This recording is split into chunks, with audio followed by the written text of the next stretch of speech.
అంటే అయిపోయింది, కాలం అయిపోయింది కనుక దేవుని రాజ్యము సమీపించి ఉన్నది కనుక మారు మనసు పొంది సువార్త నమ్ముడి అని ప్రకటించాడు. దేవునికి స్తోత్రం కలుగును గాక. హల్లెలూయా. మారు మనసు పొంది సువార్త నమ్మండి అని అన్నాడు. ఎందుకు సువార్త నమ్మాలి? ఎందుకు సువార్త నమ్మాలి అని ఒకవేళ ఎవరన్నా మిమ్మల్ని క్వశ్చన్ చేస్తే ఏమని జవాబు చెప్పాలి? మీరు సువార్త ఎందుకు నమ్మాలంటే ఏం చెప్పాలి? మీరు కాలము చెప్పాలి. మీరు ఉన్నారా లేదా ఇక్కడ? ఆమె హల్లెలూయా. కాలము సంపూర్ణమైపోయింది. సంపూర్ణం అంటే అయిపోయింది. అంటే ఇక మనం జీవించవలసిన సమయము అయిపోయింది. కాబట్టి ఇప్పుడు సువార్త నమ్మాలి అని తెలియజేస్తూ ఉంది. కాలము సంపూర్ణమైంది కనుక సువార్త నమ్మాలి, సువార్త చెప్పే వాళ్ళు అవసరమై ఉన్నది.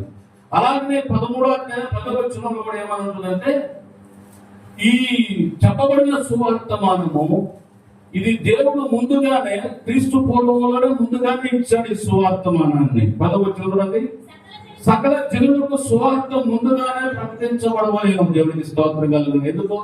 కాలము సంపూర్ణమైపోయింది. వాళ్ళందరికీ ఏం చెప్పండి? ముందుగానే సువార్త ప్రకటించాలి. ఎందుకు? పరిపాటు లేకుండా మైకులు పెట్టి, వాయిద్యాలు కొట్టి, కరపత్రికలు పంచి పెట్టి ఇవన్నీ చేసేది పరిపాటు లేక కాదు. కాలము సంపూర్ణమైపోయింది. దేవుడిస్తూ అనుకుంటున్నారు. ఇంకా చాలా సమయం ఉంది మనకి. ఇంకా మనం హాయిగా తిని త్రాగొచ్చు, పోగొచ్చు, ఇష్టం వచ్చినట్టు తిరగవచ్చు అనుకుంటున్నారు ప్రజలు. కాలం ఏమి చెప్పండి? సంపూర్ణమైపోయింది. దేవునికి స్తోత్రం కలుగును గాక.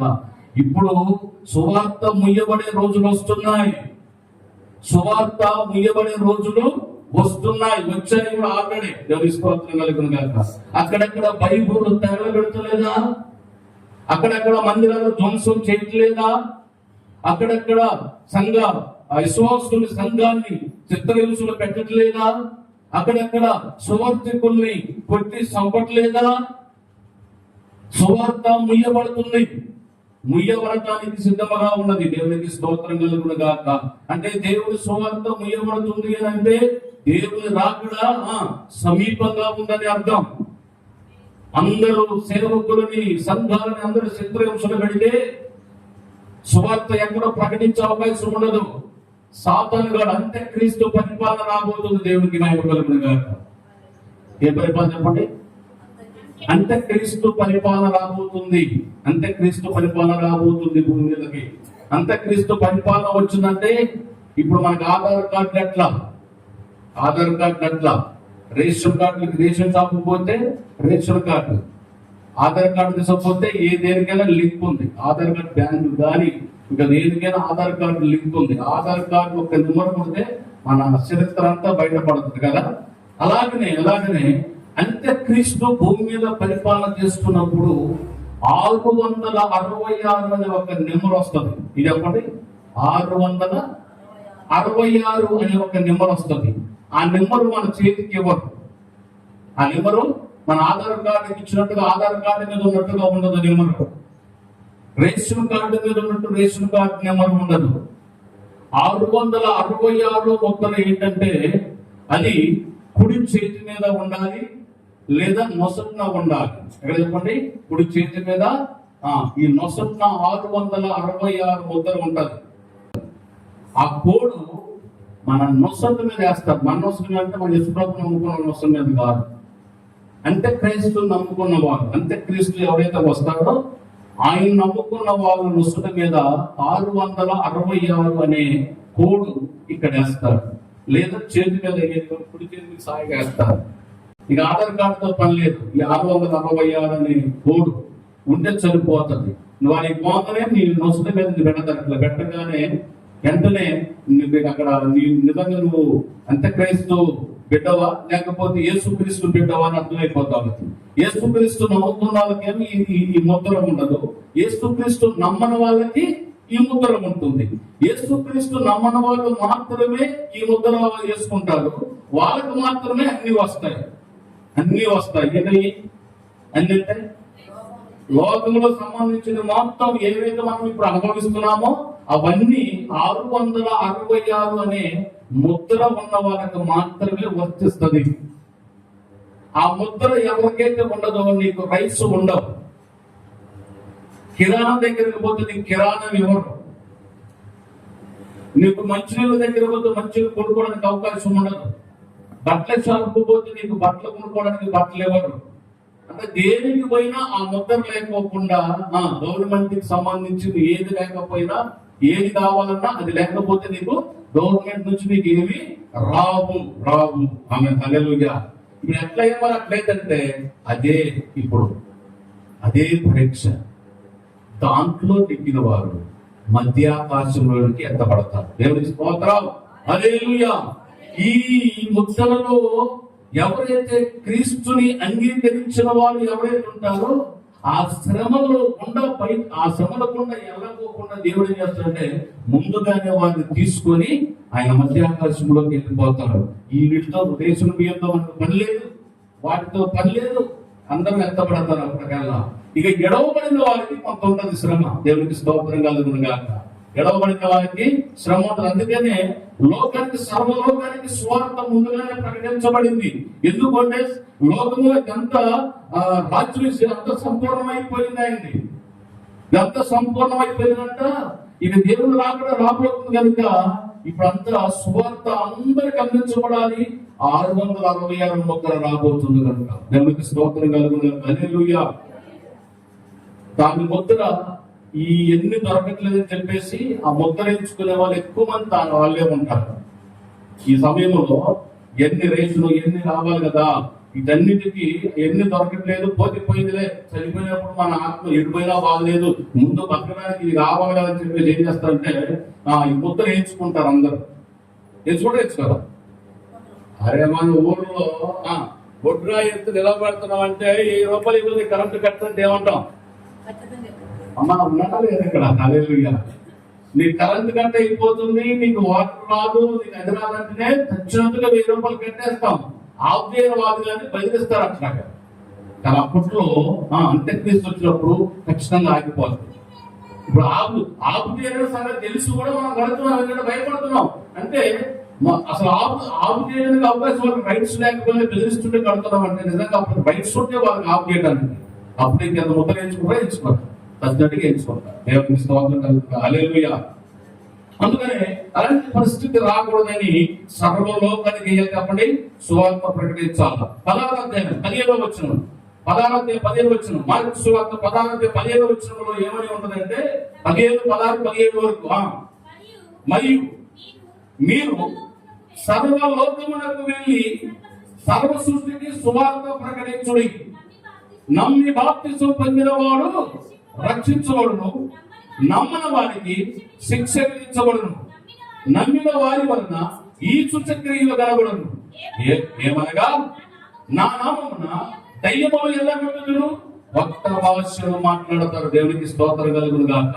ఈ సువార్త మానము సర్వలోకానికి వెళ్ళినప్పుడు, సర్వ సృష్టికి సువార్త ప్రకటించబడినప్పుడు నమ్మిన వాడు రక్షించబడతాడు, నమ్మని వాడికి శిక్ష విధించబడదు. అంత్యకాలములో ఈ సువార్తమానము ఎవరైతే నమ్మని వారందరికీ 666వ ముద్ర వేయబడుతుంది. దేవునికి స్తోత్రం కలుగును గాక. 666వ ముద్ర వేయబడిన ప్రతి ఒక్కరి గతి ఎలా ఉంటుంది అని అంటే మన యూట్యూబ్ ఛానల్లో ఉంటుంది. ఈ వీడియో పెట్టాను చూడండి. దేవునికి స్తోత్రం. అంత్యకాలపు తీర్పు అని యూట్యూబ్ ఛానల్లో నిన్న అప్లోడ్ చేసిన ఒకటి. దేవునికి స్తోత్రం. 666వ ముద్ర ఎవడైతే ఏయించుకుంటాడో ఈ లోకానికి భయపడి, అంటే క్రీస్తుకు భయపడి ఎవడైతే ఏయించుకుంటాడో వాడి పరిస్థితి, వాడి గతి, వాడి స్థితి, వాడి మతి ఎలా ఉంటుందో ఆ వీడియో పూర్తిగా చూడండి. 25 నిమిషాలు ఉంటుంది. దేవునికి స్తోత్రం కలుగును. 25 నిమిషాల వీడియో. అంత్యకాలంలో 666 ముద్ర ఏయించుకుంటే ఎంత భయంకరంగా ఉంటుందో. ఏయించుకున్నప్పుడు ఏం కాదు, హాయిగా మనము అన్ని వస్తాయి, రేషన్ షాప్ నుంచి అన్ని వస్తాయి, దూరంతో సంబంధమైన అన్ని మనం అనుభవిస్తాము. కానీ దేవుడు 2వ రాకడలో వచ్చినప్పుడు 666వ ముద్ర వేయించుకున్న ప్రతి ఒక్కరు అంత్యక్రీస్తు కాలం అయిపోయినప్పుడు యేసు ప్రభు రెండోసారి వస్తున్నప్పుడు ఈ 666వ ముద్ర వేయించుకున్న పరిస్థితి, గతి, స్థితి, మతి అంతా మారిపోతుంది. సర్వలోకములకు వెళ్ళి సర్వ సృష్టికి సువార్త ప్రకటించండి అన్నాడు. సర్వలోకానికి వెళ్ళి సువార్త ప్రకటించండి. అది ఏ సువార్త అంటే కీర్తన గ్రంథం 40వ అధ్యాయం 9వ వచనం. ఏ సువార్త అంటే కీర్తనకారుడైన దావీదు చదివిస్తున్నాడు, దావీదు మాట్లాడుతున్నాడు. 40వ కీర్తన 9వ వచనం భాగంలో ఈ విధంగా రాయబడి ఉంటుంది. నా పెదవులు మూసుకొనగా మహాసమాజములో నీతి సువార్తను ప్రకటించి ఉన్నానని నేనంటిని. యెహోవా, అది నీకు తెలిసి ఉన్నది. ఏ సువార్త అనేది? సమాజంలో మూతి మూసుకోకుండా ఎన్నదాన్ని అలాగని దాచిపెట్టుకోకుండా, మూతి ముడుచుకోకుండా ఎన్నదాన్ని సమాజంలో చెప్పండి తీసుకెళ్ళి సమాజానికి సువార్త ప్రకటించాడట. దేవునికి మహిమ కలుగును గాక. మనము ఆదివారం వాక్యం విన్న తర్వాత మళ్ళీ బయటికి వెళ్ళి ఒక సువార్త ప్రకటించడామా అంటే వచ్చుకుంటున్నాము. ఎవరికైనా సువార్త ప్రకటించామా? దాఖలాలు ఉన్నాయా? రాజు, మహారాజు, ఇశ్రాయేలు ప్రజలకి గొప్ప రాజు అయినటువంటి వాడు, మంచి దేవునికి హృదయానుసారుడైనటువంటి రాజు అని అంటున్నాడు.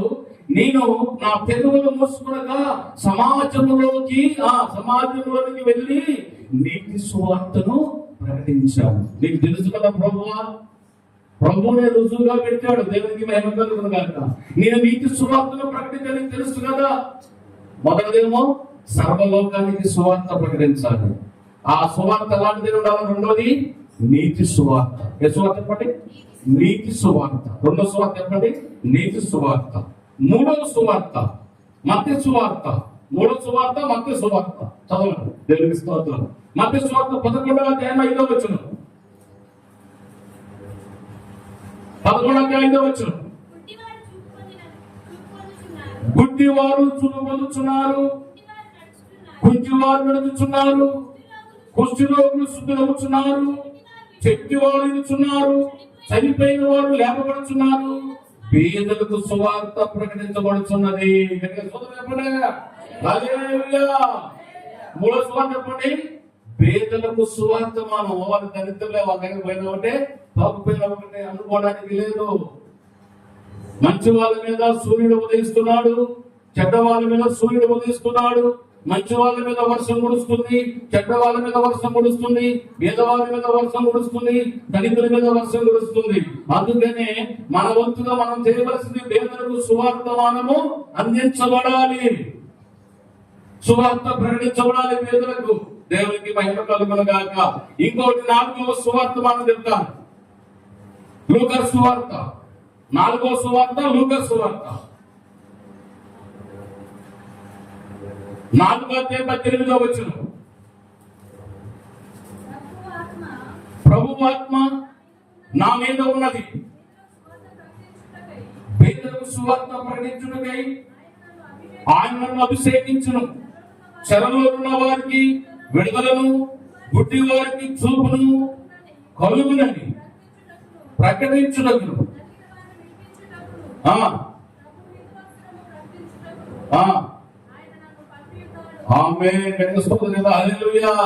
చెరలో ఉన్న వారికి సువార్త ప్రకటించబడాలి. 4వది. 4వ చెరలో ఉన్న వారికి సువార్త. చెరలో ఉన్నవారంటే జైల్లో ఉన్నవారు ఒకే, జైల్లో ఉన్నవారు ఒకే. జైల్లో చెరలు అంటే ఒక దానికి బందీయం అయిపోయిన వాళ్ళు ఉంటారు, ఒక దానికి బంధకాలలో పడి ఉన్న వాళ్ళు ఉంటారు, ఒక దానికి బానిస అయిపోయిన వాళ్ళు ఉంటారు, ఒక అలవాటుకి బానిస అయిపోయిన ఉంటాడు, త్రాగుడికి బానిస అయిపోయిన ఉంటాడు. వాడు చెరలో ఉన్నాడు, వాడిని విడిపించడానికి సువార్త. ఒకడు పేదడానికి బానిస అయిపోయిన ఉంటాడు, వాడిని విడిపించడానికి సువార్త. చెరలు అంటే ఏ వ్యక్తినైతే బంధకాలలోకి తీసుకెళ్తుందో, ఏ అలవాటు అయితే ఒక వ్యక్తిని బానిసగా చేస్తుందో, ఏ వ్యక్తిని బంధకాల్లో నెట్టివేస్తుందో అది శరసాలతో సమానం. దానిలో నుంచి విడిపించడానికి సువార్త ప్రకటించబడాలి. చెరలో ఉన్న వారికి సువార్త. ఆమేన్, హల్లెలూయా.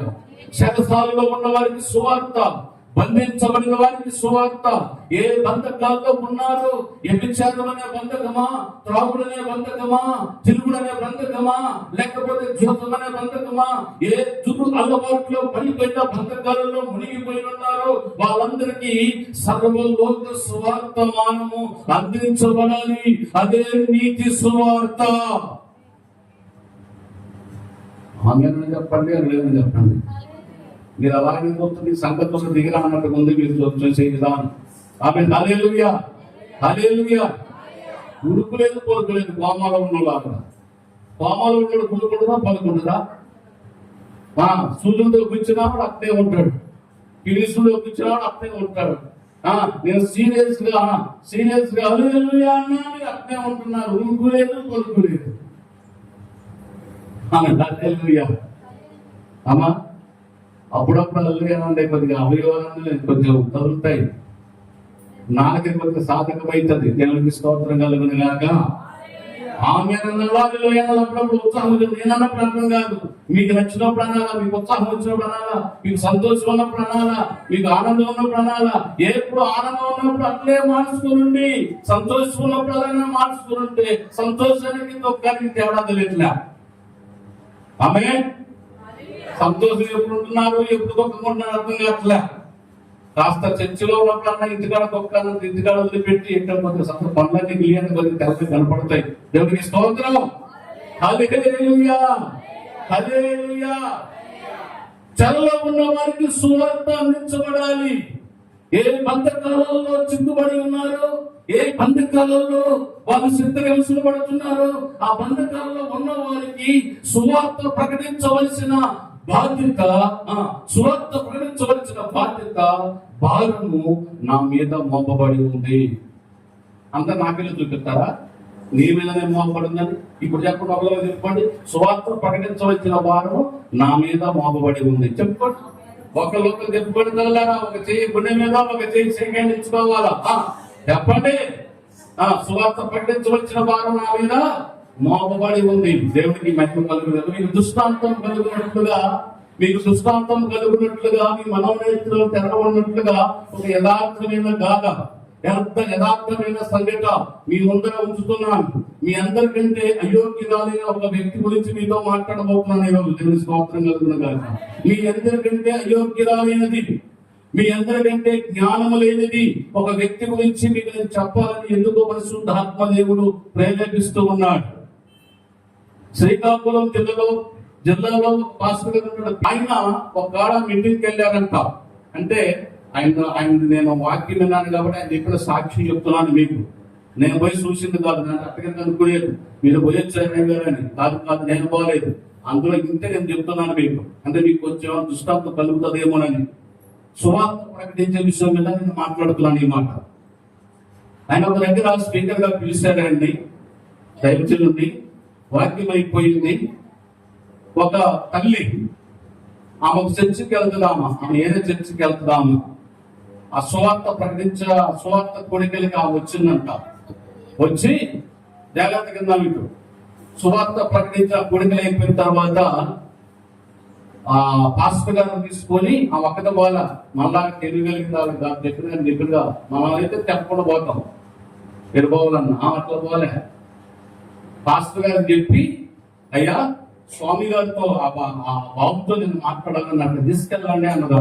ఆమె హల్లెలూయా సగలని చెప్పి పాస్టర్ గారు తీసుకుని వెళ్ళాడట ఆమెను. ఆడికి ఆమె ఎలా పోయిందంటే మాసిపోయిన బట్టలు, చెప్పండి, మాసిపోయిన బట్టలు. ఒక మాటలో చెప్పాలంటే, మన భాషలో చెప్పాలంటే, రోడ్డు మీద ఆటలు ఎదుర్కొనే వాళ్ళ బట్టలు ఎలా ఉంటాయి అలా ఉన్నాయంట ఆమె.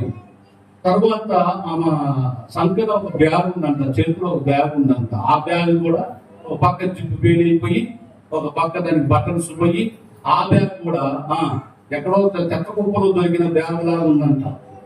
ఆ బ్యాగ్ తీసుకొని, అయ్యా వందనాలు పాస్టర్ గారండి, బాబు బాగున్నావా నాయన, నీ వాక్యం నేను రోజు వింటున్నాను, యూట్యూబ్ లో వింటున్నాను, అక్కడక్కడ విద్యుత్ పెడితే నీ వాక్యం తప్పకుండా వింటాను నాయన, నీ వాక్యం వింటున్నానయ్యా, నాకొక వేదన ఉంది నాకు అన్నదంట. ఏలు తల్లి ఈ వయసులో నీకు వేదన ఏంటమ్మా అని అంటే, అయ్యా నేను మా ఊరు నుండి ఇక్కడ శ్రీకాకుళం ప్రాంతానికి వచ్చాను. ఈ ప్రాంతంలో నేను ఏదో చిన్న పని చేసుకొని బతుకుతున్నాను నాయన. మా ఊర్లో మొత్తం విగ్రహారాధకులే ఉన్నారు. మా ఊర్లో యేసుప్రభు నమ్ముకున్న వాళ్ళు వస్తే అందరూ కొట్టేస్తారు. అటువంటి ఊర్లో నుంచి నేను బయటకు వచ్చి యేసుప్రభు దేవుడిని నమ్ముకొని నేను ఇప్పుడు చర్చికి వెళ్తున్నానయ్యా, నీకు ఇష్టమైతే మా ఊర్లో ఒక ప్రార్థన పెడతావా అన్నదాక. ఆమె అది ఎంత ధైర్యం చెప్పండి. కొట్టి తిట్టే ఊరికంట ఏగారు తీసుకోవాలంట. మన అందులో ఈ లోకరాజు అంటాడు కాదు, మళ్ళీ ఆయన ఇంటర్నేషనల్ స్పీకర్ ఆయన. ఆమె హల్లెలూయా, ఇంటర్నేషనల్ స్పీకర్ ఆయన దగ్గరకు వచ్చి అంటుందంట, బాబు మా ఊరికి వచ్చి కొంచెం ప్రార్థన పెడతావా బాబు అన్నదంట. అంటే అవునమ్మా, మా మీద వ్యతిరేకులు ఉన్నారంటున్నావు కదా, యేసుప్రభు నమ్ముకున్నవారు లేరంటున్నావు కదా, మరి మీటింగ్ ఎట్లా పెడతావంటే ఏం కాదు బాబు, మా ఊర్లో మా ఇల్లు ఉంది, మా ఇంట్లో పెడదాం బాబు అన్నదట. ఆమె హల్లెలూయా, మా ఇంట్లో పెడదాం బాబు అన్నదట. మరి అక్కడ పెడితే ఎవరు రారు అంటే, బాబు నేను చూసుకుంటాను బాబు అన్నదంట.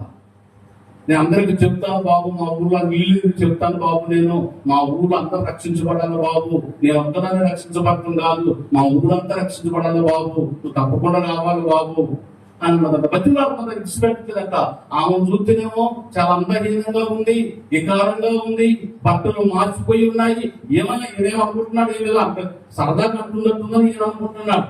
ఆమె సీరియస్ గా మాట్లాడుతుంది, మా ఊర్లో పెట్టండి బాబు, నేను చూసుకుంటా బాబు అంటున్నట్టు. ఆమె బతిలో అంటున్నట్ట. ఏనేమో సరే అన్నాడు. నేను ఎట్లయినా చేసి పంపిద్దామని, అమ్మా మరి అక్కడ పెడితే చాలా డబ్బులు ఖర్చు అయింది కదా తల్లి, మరి డబ్బులు చాలా అవుతాయి, ఇచ్చి సౌండ్ సిస్టమ్ అని అవన్నీ ఉంటాయి తల్లి, లైట్లు సౌండ్ సిస్టమ్ ఉంటాయి, ఇవన్నీ చాలా డబ్బులు ఖర్చు అవుతాయి తల్లి, మరి డబ్బులు లేవు కదంటే బ్యాగ్ చేతికి ఇచ్చిందంట. ఏ బ్యాగు? బొందులు తెగిపోయి జిడ్డు పెయిన్ అయిపోయిన బ్యాగు ఆయన చేతికి ఇచ్చినంత. ఏంటమ్మా నాటిస్తున్నావు అంటే, బాబు ఇందులో 85,000 ఉన్నాయి బాబు, ఇది నీకు పనికి వస్తే వాడండి బాబు అన్నదట. హల్లెలూయా. 85,000 ఉన్నాయట బాబు. ఇంకొక అంటే వచ్చే సంవత్సరం పెట్టాలి, ఇంకొక 4 నెలలు ఉండదు వచ్చే సంవత్సరం కోసం. ఇప్పుడే డేట్ తీసుకున్నాను అన్నమాట. బాబు ఇందులో నాకు తెలుసు, నేను లెక్క పెట్టాను, ఇది ఖచ్చితంగా 85,000 ఉంటాయి బాబు, నువ్వు లెక్క పెట్టుకున్నంతే ఉంటాయి, ఇంకా 4 నెలలు అంటే నేను ₹1,00,000 చేస్తా బాబు అన్నారు. 4 నెలలు అంటే 85,000 గంటకి ₹1,00,000 పూర్తి చేస్తా బాబు, ₹1,00,000తో మీటింగ్ అయిపోతుందా బాబు అంటే ఈయన మారు నెసలేకపోయాడు. ఆ ఉద్దేశం ఏంటి? నా ఊర్లో సువార్త ప్రకటించబడాలి, నా ఊర్లో అందరూ రక్షించబడాలి. ఆగండి, ఆ 85,000 ఎక్కడ వచ్చింది మీకు మనసులో ఉన్నారా? ఎందుకు బట్టలు తిండిపోయి, బట్టలు మార్చిపోయి, బ్యాగ్ అంతా మార్చిపోయిన తల్లి 85,000 అంటే మామూలు విషయమా? మనకి అన్ని ఉండే ₹10 చాలు మనకి. దేవుని స్తోత్రం కలుగుతుంది కాక. అన్ని ఉంటాయి మనకి, ₹10 ఇవ్వడానికి ఇసుకుతాం. ఇట్లా ఇవాళ వద్దా వెనక్కి ముందుకు వేస్తాం చెయ్యి.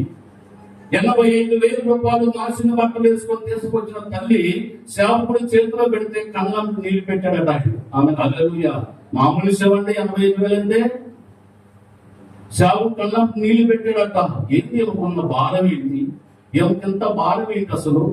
ఏమా సాగుకు దగ్గరైతుంది, ఏమింత భారమా అని ఆయన కళ్ళంతా నీళ్లు పెట్టాడట. నీళ్లు పెట్టి, తల్లి తప్పకుండా నీ ఆశను బట్టి తప్పకుండా చేస్తానమ్మా అని చెప్పేసి ఆ మీటింగ్ కావలసిన సమస్తం ఆమె తెలియజేశాడట. అమ్మా ఈ డబ్బులు నా గుర్తు, నీ దగ్గరే ఉంచుకో, ఈ నీటి ఖర్చు పెట్టు, నువ్వే నీ చేతునే ఖర్చు పెట్టు, నా గుర్తమ్మా, నీకు కావాలంటే మా వాలంటీర్స్ నీకు పంపిస్తాను, నీకు సపోర్ట్ గా పనిచేసే వాళ్ళని నా దగ్గర నీకు పంపిస్తాను, నీకు ఏమి కావాలో వాళ్ళు వాడుకో, ఏ విధంగా వాడుకుంటావో వాళ్ళు వాడుకోమని చెప్పేసి కొంతమంది ఆయన దగ్గర ఉన్న ఆ యూత్ పిల్లల్ని ఆ అవ్వతో పంపించేశాడట ఆయన. ఆమె వాళ్ళందరూ ఏం చేశారంటే ఈయన దగ్గర ఉన్న డబ్బులు తీసుకొని పాంప్లెట్లు కొట్టించారట. పాంప్లెట్లు కొట్టించి ఆమె చేతికి ఇచ్చారట. చూడండి ప్రియులారా, పాంప్లెట్లు డేట్ పెట్టిందంట. ఆ టేబుల్ పెట్టినా ఏ సెంటర్లో పెట్టినా గలిబిలి చేస్తారని ఆ ఇంటి ముందే పెట్టుకుందంట సువార్త కూడిక. ఎన్ని రోజులు తెలుసా? 3 రోజులు. 3 రోజులు సువార్త కూడిక ఏర్పాటు చేసుకున్నంత. ఆ ఊరు మొత్తం మీద ఎంత కలవ 50 ఒక్కటే కనపడుతుంది. విశ్వాసులు ఎవరు లేరు, ఒక్కతే ఉంది. ఆ ఒక్కది ఎంత ధైర్యం చేసి ఆ ఇంట్లో కూడిక పెట్టడానికి నేను తీసుకొని ఆ పాంప్లెట్లు అయిపోయిన తర్వాత ఇల్లు తిరిగి అందరికి దండం పెట్టిందంట. అయ్యా, మా ఇంట్లో మేము సువార్త కూడిక పెడుతున్నాము, తప్పకుండా రాండి అయ్యా, అమ్మా రాండమ్మని. ఇల్లు బీరు పోకుండా ఇంట్లో పెళ్లి అయితే శుభకార్యం అయితే కార్డు తీసుకుపోయి ఇంటికి తీసుకుపోయి ఎలాగిస్తారో ఈ పాంప్లెట్ ఇంటింటికి తీసుకుపోయి దండం పెట్టిందంట. ఆ రాజకీయ నాయకులు అనుకుంటారు నా ఫోటో అని. ఆమె హల్లెలూయా. అట్లా అవ్వ ఇల్లు తిరిగి అమ్మా నేను వందనాలమ్మా, అమ్మా వందనాలు అంటే వాళ్ళకి ఏం అర్థం కావట్లేదు. వాడిక భాష వందనాలు చెప్పుడు. వందనాలు చెప్పుకుంటా రేపటి నుంచి మా ఇంటి ముందు సువార్త కూడిక పెడుతున్నాం. సువార్త కూడిక అంటే ఏంటంటే యేసు ప్రభువుని తెలియజేయడానికి పెద్ద పెద్ద అయ్యగారు వస్తున్నారమ్మా, రాండని ఆ ఊరు మొత్తం ఇల్లు తిరిగి పత్రికించినారు. ఆమె హల్లెలూయా. ఆ రోజు మొదటి రోజు అందరూ అక్కడికి వచ్చి రోడ్ల మీదకి వచ్చి చూస్తున్నారంట. ఏంది ముసల్దానికి ఏం పని లేదా, ఏంది అడగడు, ఏంది లైట్లు ఏంది, సౌండ్ సిస్టమ్ ఏంది, ఈ ముసల్దానికి ఏం పని ఏంది. ఆ ఊరు మనిషిగా ఆమె ఏమనలేకపోతున్నారు. మళ్ళా కొత్తలు ఎత్తి మెట్టితో పెట్టాలి. ఆ ఊరు మనిషి ఆమె ఏమనలేకపోతున్నారు. ఊళ్ళకి నేరు ఉంటారు కదా, అందుకని ఆమె అందరూ రోడ్డు మీద వచ్చి చూస్తున్నారు కానీ ఆమె ఏమనలేకపోతున్నారు. లాస్ట్ కు మొత్తానికి ఎవడో తాగుబోతుడు తిరిగిపోతులు ఉంటారు కదా, గెలిపి చేసేవాళ్ళు. లాస్ట్ కు వచ్చి ముసల్దాన్న ఇక్కడ ప్రార్థన పెట్టి చంపేస్తామని బెదిరించారట.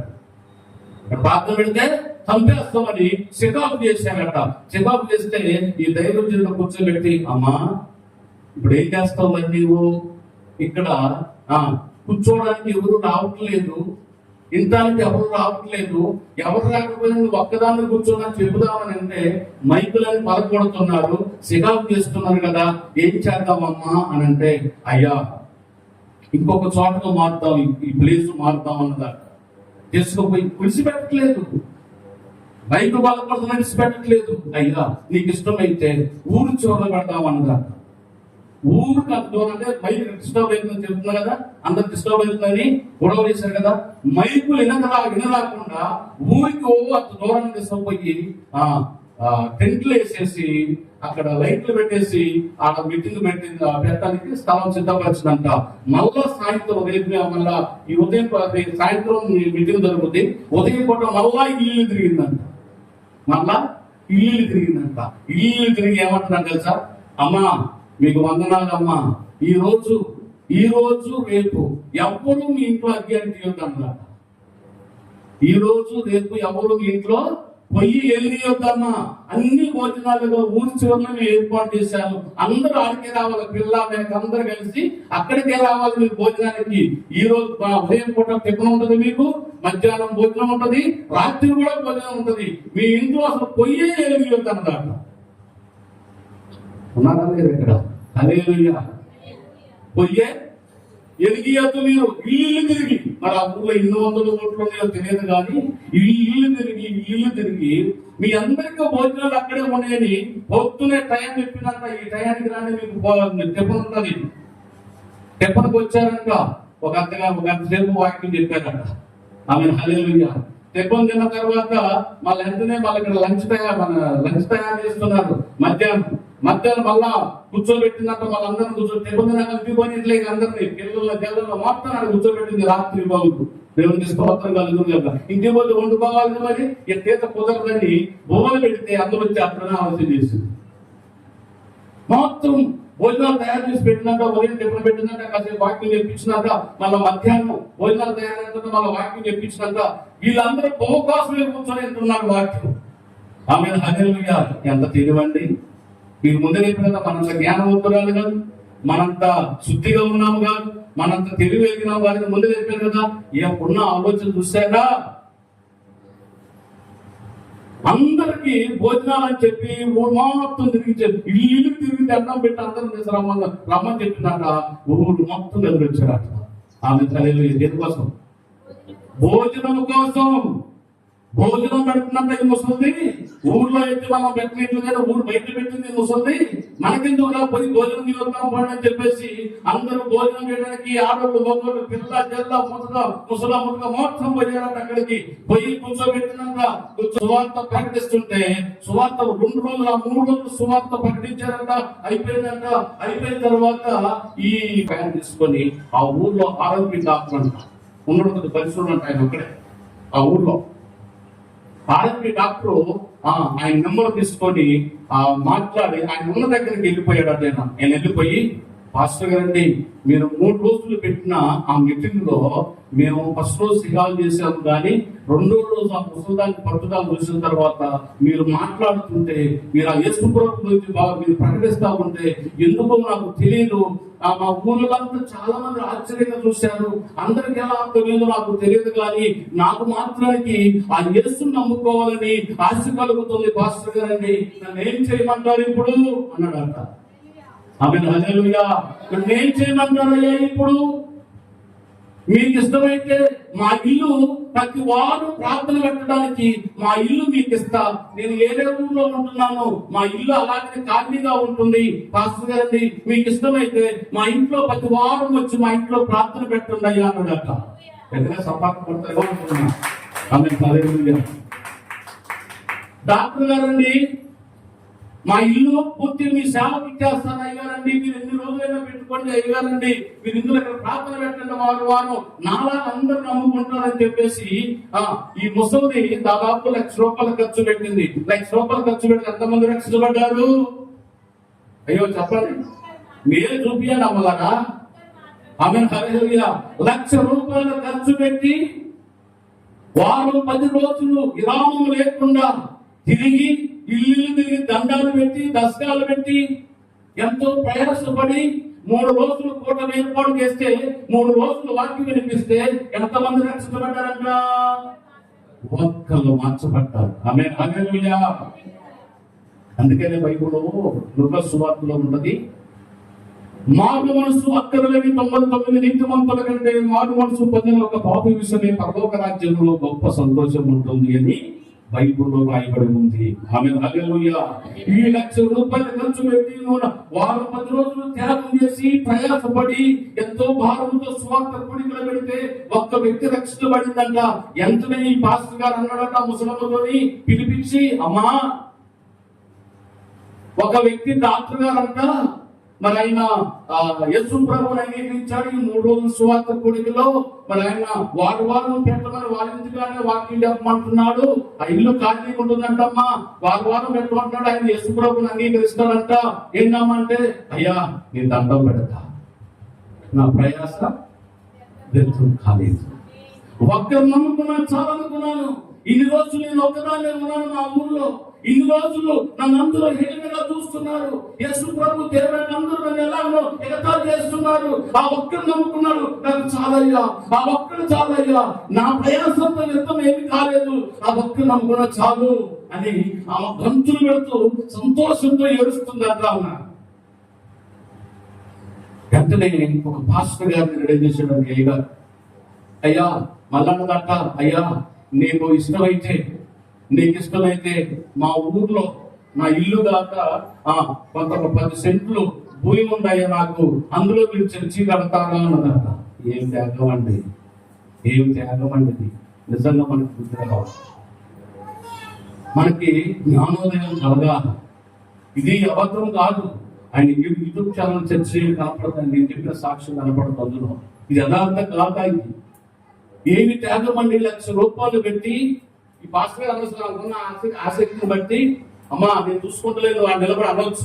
నాదం కూడా అయితే అంటాడు, నాదం కూడా అయితే అబ్బా వాక్యం చెప్పడానికి అవకాశం ఉంది, చాలా తల్లికి చాలా వందనాలని చెప్పేసి అప్పో సొప్పు తీసుకొని పెట్టడానికి నాదం కూడా ముందుకు వస్తారు. మరి ఆయన జ్ఞానవంతుడుగా ఆయన అన్నాడు, ఎట్ట తల్లి చాలా డబ్బులు ఖర్చు అయ్యి కదమ్మా, మరి ఎలాగంటే ఆమె దగ్గర ఉన్న డబ్బులు తీసుకొచ్చి ఆయన చేతిలో పెట్టిందంట. అర్థం కావాలి, స్వార్థ ప్రకటించడానికి ఆశపడే సరిపోదండి. ఆశ ఒక్కటే సరిపోదండి, మన ఆస్తి కూడా కొంత ఖర్చు పెట్టాలి. ఆమె హల్లెలూయా. సువార్త మనం ఒక ఆశ పడితే పుణ్యానికి వచ్చిన సలహాలు, ఉచిత సలహాలు ఎవరైనా ఇస్తాడు. ఉచిత సలహాలు ఎవరైనా చేయగలుగుతాడు, ఎవరైనా సలహాలు ఇవ్వగలుగుతాడు.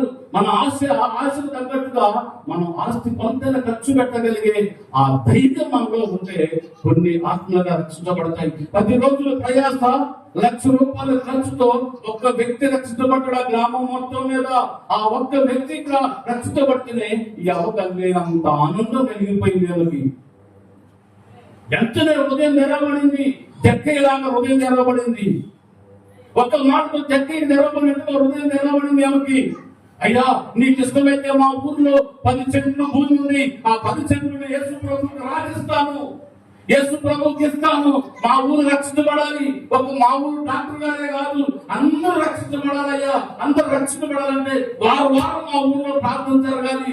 వారు ప్రార్థన జరగాలంటే మా ఊర్లో ఒక మందిరం ఉండాలి. ఆ మందిరానికి నా స్థలం ఇస్తా, మీరు కడతారా అని అన్నం పెట్టినారు. నిజంగా పాస్టర్ గారు అంతా ఏడ్చాడండి. ఏంటి త్యాగం? ఆస్తులు అంతస్తులు దాచి పెట్టుకుంటాడు కదా, ఏంటి త్యాగము? అసలు ఏమైనా త్యాగం చేయడానికి ఈ డబ్బు అసలు ఎక్కడి నుంచి వచ్చాయి అని ఈ ఆరాధీతో మొదలు పెట్టాడు. అప్పుడు కూర్చోబెట్టి అమ్మను కూర్చోబెట్టి అన్నట, అమ్మా నువ్వు ఇంత డబ్బులు ఖర్చు పెట్టావు కదా, మళ్ళా ఖర్చు పెట్టి సువార్త ప్రకటించడమే కాకుండా నువ్వు స్థలం కూడా ఇస్తానంటున్నావు కదా, అసలు నీకు ఏంటి, నీ బ్యాక్గ్రౌండ్ ఏంటి, నీ ఊర్లో ఎంత ఆస్తి ఉంది నీకు, అసలు నువ్వు చేసే పని ఏంటమ్మా అని అడిగాడట. అయ్యా, మా ఊర్లో ఆస్తి ఏమీ లేదు, మాకు ఇదో 10 గుంటలు 10 సెంట్లు భూమి, అదో మీకు చూపించిన కదా ఇల్లు, అవి మాత్రమే ఉన్నాయి. నాకు ఒక ఆడపిల్ల 2 ఆడపిల్లలు చెప్పిందంట అమ్మ. అయితే నాకు పిల్లల పెళ్లి కూడా చేశాను అయ్యారండి. ఇప్పుడు మా ఆయన నేనే ఉన్నాము, ఇద్దరు మా పిల్లల పెళ్లి చేసి అడ్డగొట్టేశాను. మా పిల్లలకి ఆ ఇల్లు ఇచ్చేస్తాను, మా పిల్లలకి ఆ ఇల్లు ఇచ్చేస్తాను. ఆ 10 సెంట్లు భూమి మాత్రానికి దేవునికి ఇస్తాను, 10 సెంట్లు భూమి దేవుడికి ఇస్తాను, ఇల్లేమో మా పిల్లలకి ఇస్తాను, మా పిల్లల కన్నానికి నా ఇల్లు ఇస్తాను, భూమి ఏమో దేవుడికి ఇస్తానయ్యా అంటే, సరే ఓకే అమ్మ బాగుంది, నువ్వు ₹1,00,000 ఎలా తీసుకొచ్చావు, నీవు యాడ్ తీసుకొచ్చావు నీవు అని అంటే అన్నదంట అమ్మ, అయ్యా నేను రోజు 5 ఇళ్లలో పాల్చి పని చేస్తానయ్యా. 5 ఇళ్లలో 5 ఇళ్లలో నేను పాల్చి పని చేస్తానయ్యా. తెలుసులో పాల్చి పని అంటే 5 ఇళ్లలో నేను తిరిగి అందరి ఇళ్లకి వెళ్ళి బట్టలు ఉతుకుడు, వాళ్ళ ఎగిరికి వచ్చిన తోడు ఎన్ని పాల్చి పని చేస్తానయ్యా. ఆ ఇంటి యజమానురాలు అన్నం కూడా మిగిలితే నాకు ఇస్తే నేను తీసుకొని మా ఆయనకు పెడతాను, నేను తింటాను. ఇన్ని రోజులు చేసిన డబ్బులు ఈ 80,000 చూపించాను కదా, 80,000 అయ్యా. ఆ ₹1,00,000 కూడా అలాగే తయారు చేశాను. నాకు డబ్బులతో పని లేదు అయ్యారండి. నాకు అన్నం కూడా నేను కాల్చి పని చేసుకుంటూ వెళ్తున్నా, నాకు డబ్బులు అవసరం లేదు. ఈ డబ్బులు దేవుని కొరకే ఖర్చు పెట్టాలని ఎన్నో రోజుల నుంచి దాచిపెడుతున్నాను ఈ డబ్బులు అని చెబితే ఆయన ఏడ్చాడండి. దేవునికి స్తోత్రం కలుగునుగా. కళ్ళలో నీళ్ళు పెట్టాడట ఆయన. నేను ఆ సాక్షి విని యూట్యూబ్ ఆ సాక్షి నాకే కన్నులు చెమ్మగిలిపోయి అవచేసిన త్యాగానికి. ఈరోజు సర్వలోకానికి సువార్త మనం ప్రకటించడం అంటే ఒక ఆలోచన సరిపోదు, ఒక ఆశ సరిపోదు. కొన్ని ఆత్మలు రక్షించబడటానికి మన త్యాగం వెళ్తుంది. కొన్ని ఆత్మలు రక్షించబడటానికి మనం ఏం చేస్తున్నాం?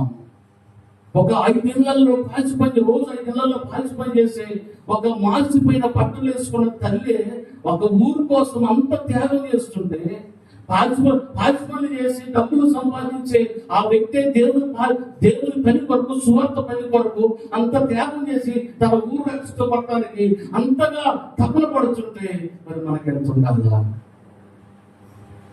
మనకెంత త్యాగం ఉండాలా? మనం ఎంత తెగింపు కలిగి ఉండాలా?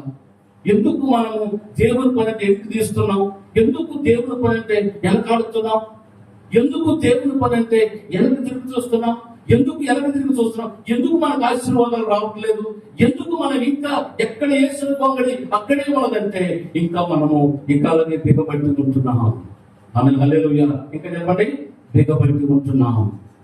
అప్పటికి పరలోక రాజ్యం ఆపు చేయడానికి ఎవరి తలమని అవుతుందా? పరలోక రాజ్యం వెళ్ళకుండా ఉండడానికి వెళ్ళొద్దామా అనడానికి ఏ శక్తికైనా ధైర్యం ఉంటుందా? ఆమె చనిపోయిన తర్వాత ఆమె పరలోక రాజ్యం వెళ్ళకుండా ఆఫ్ చేసే శక్తి ఏ శక్తికైనా ఉంటుందా? ఎందుకు చెప్పండి? ఆమె చేసిన త్యాగం, ఆమె హల్లెలూయా, ఆమె చేసిన త్యాగం నిజంగా అండి చెల్లించుకోవాలి. ఆ సాక్ష్యం అంటే ఆస్పన్ చేసావా ఇంత త్యాగం చేయడం ఏంటి నాకు తెలియకట్టున్నాను. మనం రోజుకి ఎన్నో డబ్బులు సంపాదిస్తాం. దేవుడు పని కొరకు ఏం చేస్తున్నాం? మనం ఎంత త్యాగం చేస్తున్నాం? మనం ఎప్పుడు నా పిల్లలు, నేను, నా భర్త, నా భార్య, నా పిల్లలు, నా కుటుంబం, నా బంధువులు, ఇంతేనా మన జీవితం? ఇంతేనా మన బ్రతుకు? దీంతోనే మనం ఆగిపోతామా? దీంతోనే మనం కొనసాగుతామా? ఎన్ని రోజులు కొనసాగుతాం మన దీంతోనే? ఎన్ని రోజులు చేస్తాం దీంతోనే? చనిపోయేటప్పుడు కల్లా నీ తనం ఒక ఆత్మ రక్షించబడాలి. నువ్వు చనిపోయే లోపల నువ్వు చేసిన స్వార్థ ద్వారా ఒక ఆత్మలా రక్షించబడాలి. ఈ త్యాగం కలిగి ఎవరైతే ముందుకుంటారో, ఈ త్యాగం కలిగి ఎవరైతే ఈ తెగింపు ఎవరికైతే ఉంటుందో వాళ్ళని నరకానికి పోకుండా, లేక పరలోక రాజ్యం పోకుండా ఆపు చేయగలిగే శక్తి ఏ శక్తికి లేదు. పరలోక రాజ్యం ఉంటుంది అటువంటి వారికి. నువ్వు ఎంత ప్రార్థన చేస్తున్నావు అనేది ముఖ్యం కాదు. నువ్వు ఎంత కంటిన్యూ క్రమం తప్పకుండా మందిరానికి వస్తున్నావు అనేది ముఖ్యం కాదు. నువ్వు చేసే త్యాగం ఏంటి? నీ త్యాగం వలన ఎంతమంది రక్షించబడుతున్నారు? నీవు చేసే త్యాగం వలన ఎన్ని ఆత్మలు రక్షించబడుతున్నాయి? నీ త్యాగం వలన ఎన్ని గ్రామాలు రక్షించబడుతున్నాయి? నీ త్యాగం వలన ఎంత సువార్త చేస్తున్నావు? ఇది చాలా ప్రాముఖ్యం. భూమి మీద ఏది మనం తీసుకున్నాడు నేను సిద్ధాంతం. ఈ రోజుకి ఇంట్లో పైసలు ఉండట్లేదు. ఆమె హల్లెలూయా. ఎందుకు తెలుసా? నేను పోయినప్పుడు నాతో కొన్ని ఆత్మలు ప్రభుత్వం చేరాలి. అది నా ఆశ. ఇంతకు మించిన ఆశ నాకు ఏం లేదు. ఆ ఆత్మల పరలోక రాజ్యానికి,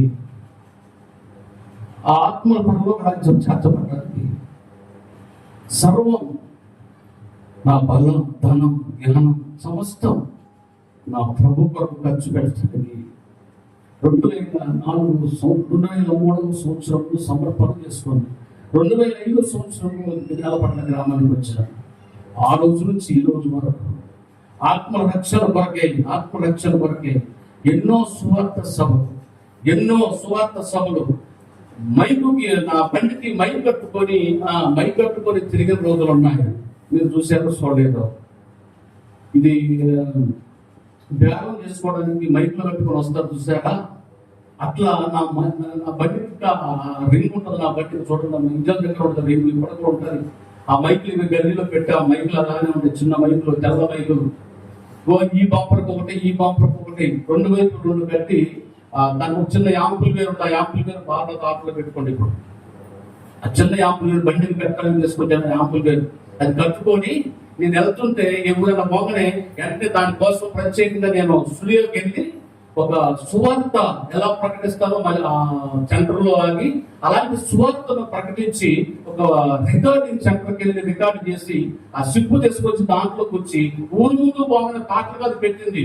ఊరు ముందు బాగానే ఈ సువార్త చెప్పేది పెట్టేవాడిని. అందరూ నాకు వెళ్ళి విచిత్రం మన వ్యక్తి తెలుగు వచ్చిన అన్నట్టు చూసేవాళ్ళు. నాకు వెళ్ళి అందరూ చూసినా నాకు బాధ లేదు. ఆమె సిగ్గుపడి అక్కర్లేని పనివాడిని నేను, నాకెందుకు సిగ్గు? యేసు ప్రభు నమ్మమని చెప్పడమే నా పని, నా లక్ష్యం. అదే ఆత్మ రక్షించడమే నా పని, ఆత్మల్ని ప్రభు దగ్గర చేర్చడమే నా పని. సిగ్గుపడితే పని జరగదు, బిగబడితే పని జరగదు, పిరికితనం చేస్తే పని జరగదు, విస్తరణ చేస్తే పని జరగదు. దేవుని సువార్త ప్రకటించబడాలంటే, ఆత్మ రక్షించబడాలంటే నీ గుప్పిళ్ళను విప్పాలి. ఆమె హల్లెలూయా. నువ్వు విప్పితేనే రక్షించబడతావు. నువ్వు విప్పకపోతే కానీ ఆత్మ రక్షించబడవు. నా వంతుకు నేను సువార్త ప్రకటించడానికి ఎన్నిసార్లు నేను సువార్త పత్రికలు ప్రింట్ చేసి ఉంటాను తెలుసా? మీ అందరూ గుర్తుందా? నేనే రాసి ఎవరో రాసిన పత్రికలో ప్రింట్ చేపిస్తే నాకేంటి ప్రయోజనం?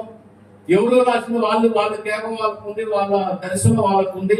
నేనేం చేస్తున్నాను, వాళ్ళు ఇచ్చేట వాళ్ళు పిండి తెప్పించిన వాటితో నేను పంచితే పెద్ద రెక్కే ఉంది. నా ధనంతో నేను పంచిపెట్టాలా, నా ధనంతో నేను పిండి తెప్పియాలా, ప్రజలకు పంచిపెట్టాలని ఆ విధంగా దాదాపు 3 సంవత్సరాలు, దగ్గర 3 సంవత్సరాలు నేను సువార్త ప్రకటించాను, పత్రికలు పెట్టి చేపించి. దేవుడికి స్తోత్రం కలుగును గాక. ఒక సంవత్సరం పాటు టీవీ పరిచయం చేశారు. మీరందరూ తలొక ఎపిసోడ్కి మీరు సహాయం చేశారు. మన సంఘస్థులందరూ టీవీ పరిచర్య సువార్త ప్రకటించబడితే ఆ టీవీ పరిచర్య ద్వారా కొన్ని కుటుంబాలు, గలిబిలైన కుటుంబాలకు ఫోన్ చేసి నాతో ప్రార్థన చేయించుకొని, అయ్యా మీ వాక్యమైన తర్వాత మేము సరి చేయబడ్డామని చాలా మంది నాకు ఫోన్ చేసిన రోజులున్నాయి. అదే ఒకవేళ ఆ రోజు తెగించకపోతే, ఆ రోజు సహాయం చేయకపోతే, ఆ రోజు గుప్పెలేకపోతే, ఆ సువార్త మనం వినకపోతే ఎన్ని కుటుంబాలు చెల్లాచెదరైపోయాయో, ఎన్ని ఆత్మ రక్షించబడకుండా ఆగిపోయాయో. ప్రభుత్వం ప్రేమించుకుంటారా? చేతులెత్తి జోడించి చెప్తున్నాను, మనం పోయేటప్పుడు ఏమి తీసుకుపోము, వచ్చేటప్పుడు ఏమి తీసుకురాలేదు. మనం మంచిగా ఉండగానే అన్న వస్త్రములు కలవాలని ఉన్నాము. మనం పోయేటప్పుడు నీ ధనము, నీ బలము, నీ జ్ఞానము ద్వారా కొన్ని ఆత్మలుగా రక్షించబడాలనేదే నా యొక్క విజ్ఞప్తి. దేవుడికి స్తోత్రం కలుగును గాక. మన ధనము, మన ధనము, మన బలము, మన జ్ఞానము, మన తెలివి ద్వారా కొన్ని ఆత్మలు రక్షించబడితే, కొన్ని గ్రామాల్లో సువార్త అందించబడితే, కొన్ని గ్రామాలలో యేసుక్రీస్తు రక్షణ సువార్త ప్రకటించబడితే కొన్ని ఆత్మలు రక్షించబడతాయనేది ఆశతోనే మీకు మరొకసారి చేతులు జోడించి చెబుతున్నాను. పిరికితనం చేయమాకండి, విశ్రాంతి చేయమాకండి. నువ్వేం చేయగలుగుతావు, నువ్వేం చేయడానికి ముందుకు రాగలుగుతావు, నీ వల్ల ఏమవుతుందో, ఏం చేతనవుతుందో, నీకు ఏమి చేయగలిగే సామర్థ్యం నీ దగ్గర ఉందో దాన్ని గుర్తెరిగి ముందుకు వస్తే చాలు. మేము సువార్త పట్టించడానికి మేము రెడీగా ఉన్నాం. ఆమె హల్లెలూయా. మేము సువార్త పట్టించడానికి రెడీగా ఉన్నాం. ఏం చెప్పండి, సర్వలోకానికి వెళ్ళి ముగించేస్తాను. సర్వలోకానికి వెళ్ళి సువార్త ప్రకటించాలి. మొదటి సువార్త ఏంటేది? సర్వలోకానికి సువార్త ప్రకటించాలి. రెండోది నీతి సువార్త. మూడోది పేదలకు సువార్త. నాలుగోది చెరలో ఉన్న వారికి సువార్త. ఇక పైన మాటకి ముగించేస్తాను. లూకాసు సువార్త 4:43 మనసు పూర్తిగా హృదయపూర్వకంగా ప్రభుత్వం మనం మాట్లాడేది మనం వింటూ మనం కొంచెం జాగ్రత్తగా మన మనసులను దేవుని వైపు తిప్పుతూ మన ఆత్మను సాధకం చేసుకుందాం. చూడండి 4:43 నేను ఇతర పట్టణంలోను దేవుని రాజ్య సువార్త ప్రకటింపవలను, ఇందు నిమిత్తమే నేను పంపబడి తిని. చెప్పండి, ఏం చెప్పండి? దేవుని రాజ్య సువార్తను ప్రకటించడానికి ఇతర పట్టణాలకి దేవుని సువార్త ప్రకటించడానికే నేను నియమించబడి తిని. రాజ్య సువార్త. ఐదో చెప్పండి, ఏ సువార్త అంట? రాజ్య సువార్త. రాజ్యము కట్టబడాలి, దేవుని రాజ్యము కట్టబడాలి, దేవుని రాజ్య సువార్త జరగాలి. ఇది జరగడం చెప్పండి. ఇందు నిమిత్తమేమో ఇతర పట్టణాలకి పంపబడ్డాను నేను అని అంటాడు. మేము అల్లీపురం గ్రామం నుండి ఇక్కడ ఎందుకు వచ్చాము అంటే ఈ రాజ్య సువార్తను ప్రకటించడానికి అందరిని, రక్త సంబంధులను, బంధువులను, మిత్రులను, స్నేహితులను, శ్రేయోలను అందరిని విడిచిపెట్టి, స్వదేశం విడిచిపెట్టి, ఆ సొంత గ్రామాన్ని విడిచిపెట్టి, నాన్నలందరూ విడిచిపెట్టి ఇతర పట్టణాలకి, ఇతర గ్రామాలకి వెళ్ళి సువార్త ప్రకటించడానికి సమస్తమని విడిచిపెట్టుకొని నాగినట్టు ఏది లేకుండా మొత్తం ఉన్న ఒక్క ఇండ్ల జాగ కూడా అమ్మేసి, అప్పులు కట్టేసి, కట్టు బట్టలతో నేల పట్లకు వచ్చిన సంగతి మీ అందరూ ఎరుగుతురు. ఆమె హల్లెలూయా. ఉన్న ఆ 2 గుంటల భూమిని కూడా, నాకు 2 ఆడపిల్లలు ఉన్నారు, వాళ్ళ కోసం కావాలని కూడబెట్టలే నేను. దేవుడు నాతో మాట్లాడు, అమ్మవాడి అన్నాడు, అది అమ్మాలని అన్నాడు. వెంటనే దాన్ని అమ్మేసిన 30,000కి. ఈరోజు 15 లక్షలు. అది ఆమె హల్లెలూయా.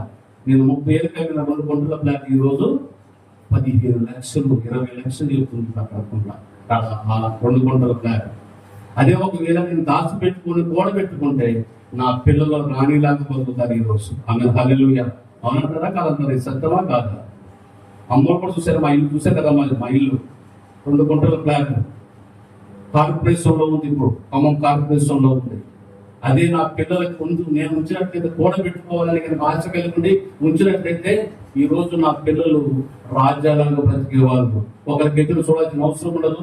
ఈ రోజు గుండెలు పలికిపోయే సొక్కాలు వేసుకునే దుస్థితి నాకు వచ్చేది కాదు. ఆమె హల్లెలూయా. ఎందుకో తెలుసా, నేను అన్న వస్త్రంలో గలవాడనై ఉండి కట్టుబట్టతో దేవుని సేవ కొరకు వచ్చాను. మరలా నేను పోయేటప్పుడు అలాగనే పోతాను. ఆమె హల్లెలూయా. నేను పోయేటప్పుడు నేను అలాగనే వెళ్తాను. కానీ నేను తీసుకుపోయేది ఒకటే, నీతి సువార్త ప్రకటించబడిన దేవుని ప్రజలను నేనుండు స్థలంలోకి, నా ప్రభు ఉన్న స్థలంలోకి నేనుంటాను, నేనున్న స్థలంలోని మీరందరూ ఉంటారు. ఆమె హల్లెలూయా. అదే నా ఆశ, అదే నా ధ్యాస, అదే నా శ్వాస. ఇక అంతకు మించి నాకు ఈ లోకంలో ఏదీ నాకు అవసరం లేదు, ఈ లోకంలో ఏదీ నాకు అక్కర్లేదు. నేను చనిపోయే వరకు ఇదే మాట మీద ఉంటాను. ఆమె హల్లెలూయా. హల్లెలూయా. కాబట్టి ప్రభువుల ప్రియులారా, జాగ్రత్తగా దేవుని సువార్త ప్రకటించేటప్పుడు మనము ఆలోచించడమే కాదు, జ్ఞానాన్ని ఉపయోగించడమే కాదు, మన ధనాన్ని కూడా కొంత ఉపయోగించాలనేది నా ఆశ. ఆమె హల్లెలూయా. మీరు గుప్పిళ్ళు ఇవ్వకపోతే సువార్త జరగదు. మీరు గుప్పిళ్ళు ఇవ్వకపోతే ఆత్మను రక్షించబడదు. నేను అనిపించేస్తాం, నేనే సమస్తం వదులుకొని వచ్చాను కదా, మేము వదులుకొని వచ్చి మీ మీద పెట్టుబడి పెట్టాము. మీరు పితల మీద పెట్టుబడి పెట్టాలి. మీరు దేవునికి స్తోత్రం కలుగుతారు. అప్పుడే ప్రజలందరూ సర్వజనులు రక్షించబడతారు. ఒకవేళ ఆ పేద ముసలమ్మ ఒకవేళ సువార్త సభలు పెట్టకపోతే, ఆమె వచ్చిన డబ్బులు పని చేసిన ఆ డబ్బులు దాచిపెట్టుకొని ఉంటే తన పిల్లలకు ఇచ్చేది కావచ్చేమో. కానీ నా పిల్లల కంటే దేవుని సువార్త ప్రకటించడమే నాకు కావాలి. నేను ఎలాగైతే రక్షించబడ్డానో నా గ్రామం అంతా రక్షించబడాలని పట్టుదలతో తన గ్రామానికి సువార్త ప్రకటించడానికి తన త్యాగం చేసింది. ఆమె హల్లెలూయా. మీరు అటువంటి త్యాగం కలిగి ఉందరు కాక. ఆ ముసలమ్మ కంటే దిగజారిపోయిన స్థితిలో మీరు ఎవరు లేరని నేను అనుకుంటున్నాను. ఆ ముసలమ్మకు లాగా మీ అంత భేద స్థితిలో మీరు లేరని నేను అనుకుంటున్నాను. ఉన్నతమైన స్థితిలో ఉన్నారని నేను అనుకుంటున్నాను. ముసలమ్మ సరే ఇల్లు లేని స్థితిలో ఉన్న ముసలమ్మ అంత త్యాగం చేయగలిగితే అన్ని సౌకర్యాలు సౌభాగ్యాలు కలిగిన మనం ఎంత త్యాగం చేయాలి ఇప్పుడు. ఆమె హల్లెలూయా. హల్లెలూయా. హల్లెలూయా. త్యాగం చేద్దాం.